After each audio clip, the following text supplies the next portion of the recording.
Neurology, pathology, the motor neuron signs. All right, so whenever you have upper motor neuron versus lower motor neuron lesions, you're going to present with different types of symptoms, all right? So this is kind of just what we're going to be talking about. This is an overarching theme for all of this to kind of differentiate between upper motor neuron and lower motor neuron symptoms.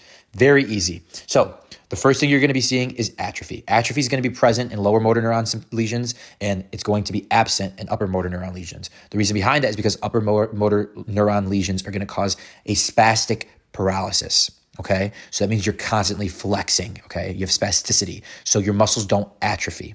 All right, whereas in lower motor neuron lesions, you're going to see a flaccid paralysis. So your muscles are no longer being used or no longer being flexed. So you're going to see positive for atrophy of the muscles.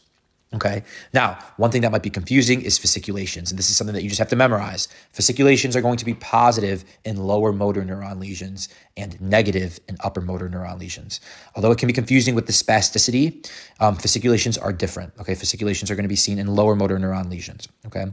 Our reflexes, we know this, reflexes in tone, you're going to have increased reflexes in tone in the upper motor neuron lesions, and you're going to have decreased reflexes in tone in the lower motor neuron lesions, okay?